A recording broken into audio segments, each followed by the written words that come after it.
السلام عليكم ورحمة الله وبركاته. وعليكم السلام.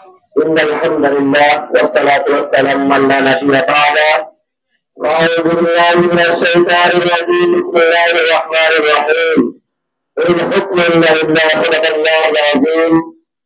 ইসলামিয়া বাংলাদেশ জাহাঙ্গীর কর্তৃক আয়োজিত আজকের এই প্রোগ্রামে রাজ্যসভা উপস্থিত রয়েছেন আজকের এই প্রোগ্রামের সংগ্রামী সভাপতি হযরত মাওলানা নাহিদুল ইসলাম, উপস্থিত রয়েছেন আজকে প্রধান অতিথি ইসলামিয়া বাংলাদেশ হাতিয়া হিজরা শাখার সংগ্রামী সভাপতি এবং সম্পাদক নোয়াখালী ৬ আসনের এমপি পদপ্রার্থী হযরত মাওলানা নুরুল ইসলাম শহীদ সাহেব, আরো উপস্থিত রয়েছেন ইসলামিয়া বাংলাদেশ হাতিয়া হিজরা শাখার সংগ্রামী সেক্রেটারি হযরত মাওলানা হাফেজ আজিজুল ইসলাম, আরো উপস্থিত রয়েছেন বাংলাদেশ বিধায়ক কমিটির হাতিয়া হিজরা শাখার সংগ্রামী সেক্রেটারি খালেদ আব্দুল্লাহ সাহেব, আরো উপস্থিত রয়েছেন ইসলামী যুব আন্দোলন হাতিয়া হিজরা শাখার সংগ্রামী সভাপতি হাফেজ দালাল হোসেন সহ বিভিন্ন দায়িত্বশীল বৃন্দ।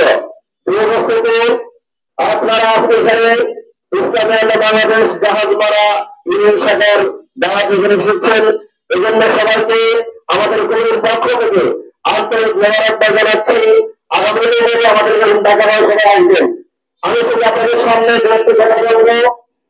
উপস্থিতি স্বাধীনতার পর থেকে এই ৫৪ বছর বাংলাদেশের ক্ষমতায় আসীন হয়েছে, তাদের দলের এবং নেতা কর্মীর ভাগ্যের পরিবর্তন হয়েছে, কিন্তু এদেশের আবহাওয়ার যারা সাধারণ আমরা যারা রয়েছি, এদেশের শ্রমিক মজদুর, এদেশের সাধারণ মানুষ যারা রয়েছে, তাদের পরিবর্তন বিগত ৫৪ বছরে কেউ করতে পারেনি। সুতরাং এই বক্তব্যে এই পচা ধান্দা রাজনীতি দিয়ে মানুষের ভাগ্যের পরিবর্তন করা সম্ভব নয়। একমাত্র ইসলামী ক্রান্তি নয়, ইসলামী হুকুমতের প্রতিষ্ঠা হয় একজন শ্রমিক তার নেতৃত্ব দিয়ে পারবে। ইসলামী হুকুমতের প্রতিষ্ঠা হয় একজন সাধারণ মানুষ করে সাধারণ মানুষ তার অধিকার ফিরে পাবে। সুতরাং আমাদের জাতীয় নেতৃবৃন্দ আমাদের বক্তব্য রাখছি, ইসলামের যারা রয়েছেন তাদের মধ্যে একটি জোট হচ্ছে। আমরা আমাদের দেশের কর্মে বার ঘোষণা দিচ্ছেন এবং ৫ আগস্টের পর থেকেই অগ্রগতি পর্যন্ত ইসলামী হুকুমত ইসলামী প্রতিষ্ঠার লক্ষ্য নিয়ে ইসলামী জনগণ প্রয়োগ করতে পারে আমাদের বাসা করে একটি হয় এই পরিকল্পনা নিয়ে তিনি ১০টি মাস ভূমিকা পালন করছে। সুতরাং আমরা যারা ইসলামিক দলে বসে রয়েছি, বিশেষ করে বাংলাদেশের ইসলাম বাংলাদেশ জামাত ইসলামী ইসলামী আন্দোলন সভা, আমরা যারা স্বাধীনতার পক্ষে স্বাধীনতার পক্ষে লড়াই করে রয়েছি, মানুষের অধিকার নিয়ে লড়াই করতে হবে।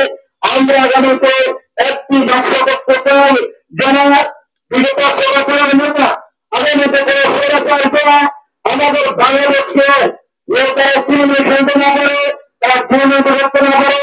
এই জন্য সবাইকে একটা আহ্বান জানাবো, আসলে আমরা ধর্মের পরিবেশে ইসলামিক দলের জোটের মাধ্যমে আমরা এদেশে ইসলামী হুকুমত প্রতিষ্ঠার ক্ষেত্রে সবাইকে ইসলামী বাংলাদেশের পক্ষ থেকে আহ্বান জানিয়ে আমাদের শেষ করতে।